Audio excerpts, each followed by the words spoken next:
Have you known people who make stupid money mistakes, or maybe you yourself have made stupid money mistakes which you regret, or even worse, got you into trouble? If you have, you are not alone. You're just like everyone else. Almost everyone has made some sort of financial mistake in their life, so it's okay. But more importantly, we gotta learn from our lessons. And as we grow older, we should get better with money so that we can have a better life. So the question is, how can we be good with money?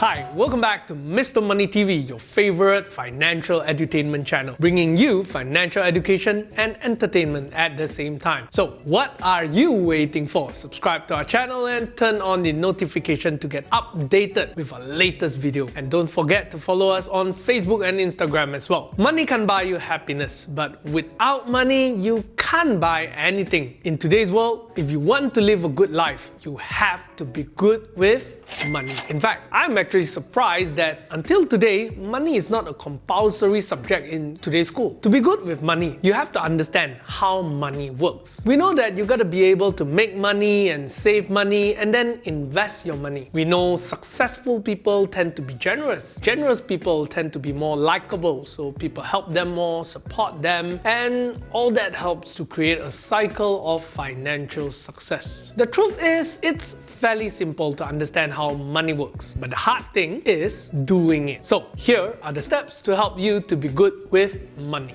It all starts with delayed gratification. Being good with money begins with a mindset change. And these days, in the world of consumerism, it's all about getting things fast. We want convenience and speed in almost anything. We want it and we want it now. Delayed gratification is resisting the impulse to reward yourself now in hope of getting a better reward in future. You know that famous marshmallow test where a child is given a marshmallow and then left in the room. Before the experimenter left the room, he promised the child with more marshmallow. The condition, the child must not eat the marshmallow before the experimenter comes back. According to the study, when they followed up with the participants of the test, those children were able to wait, displayed more academic success and less behavior problem in school as they grow up. Today, as an adult, most of us are in a marshmallow test every day in our life. We want better car, nicer clothes, nicer watch, nicer bags, or the kind of holidays that we see our friends posting on Instagram. We are tempted to have it all immediately. Can you resist the urge to reward yourself immediately in hope that later you get better reward? Practicing delayed gratification is extremely important to achieve financial success. It is the foundation of financial success. Those who fail to practice delayed gratification are likely to get themselves into financial troubles, even if they earn a lot of money. That is how many athletes and celebrities go bankrupt even though they earn an enormous amount of money. So, are you willing to start with a used car instead of a brand new car?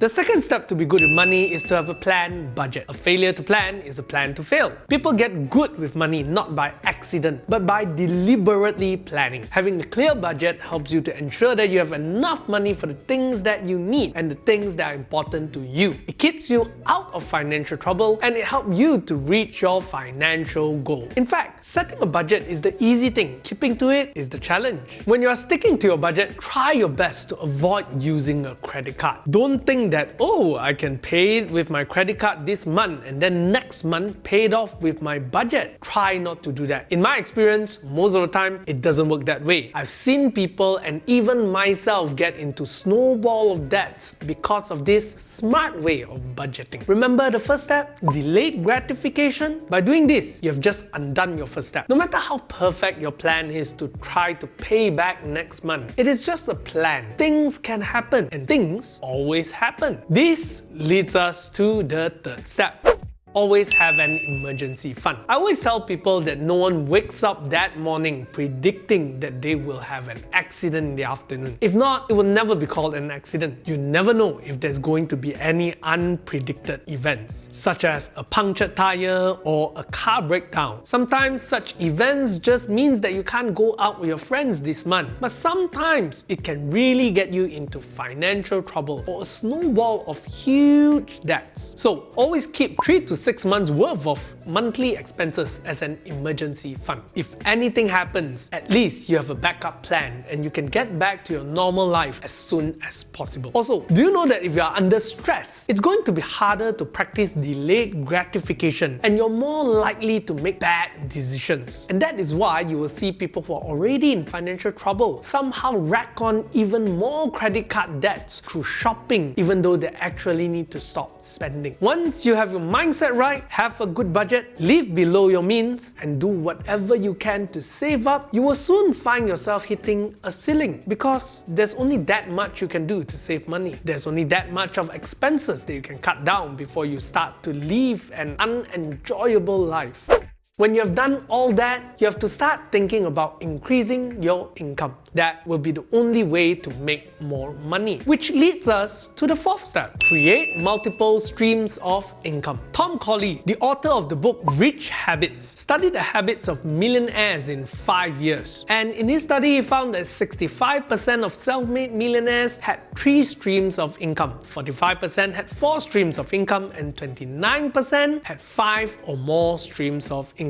It's the same idea as diversifying your investment, not putting all your eggs into one basket. Wanna be good with money? You gotta have a diversified income source. Stop seeing your employment as your only source of income. Think about ways that you can increase your income stream. One of the easiest ways is to start a new stream of income in your existing business or employment. For example, I'm a content creator for financial content on YouTube. I get paid when ads appear on my video. However, I can also sell financial literacy courses or make money from affiliate sales by recommending products that I like using. I've known a friend who has a day job as an accountant for this company, but as a part-time, he helps small company and freelancers to manage their accounts. So think of the same in your business. What are some simple diversification that you can create a new income for yourself in your business or in the employment that you're in? In a study of 1,200 wealthy people, it was found that all of them have a common habit: reading. People who are financially successful opt to be educated over being entertained. They're always learning something new, and it was found that millionaires tend to read books that are educational over novels or tabloids and magazines. One thing is clear here: they never stop learning. And this is the last step on being good with money. In this ever-changing world, if we want to achieve financial success, we have to keep improving ourselves and adapt. And the best way to do this is always learning. For example, in the 70s and 80s, the interest rates given by the bank were very high. It was as high as 12% per year. And that allowed many of our parents to amass a good fortune just by putting their money into fixed deposit. But today, with an interest rate of less than 1%, I doubt we'll be able to accumulate wealth like our parents if we only save our money in fixed deposit. So it's even more important that we learn how to invest and put our money into vehicles that can grow our wealth better. With these simple steps, anyone can be good with money. It is simple to understand. The hard part is doing it. Often the most challenging part for people to follow is not the understanding, but it's in the self-control to execute the steps. That is why it's very important to change your mindset about money. You need to have a very clear financial picture of the kind of goal you want to achieve. Having a clear picture of what you can get in return for practicing these steps. That would give you the motivation to stick to your financial plan and be good with money. So, what is your financial goal? Why do you want to be good with money? Share with us in the comments. We would love to hear from you. I'll see you next time.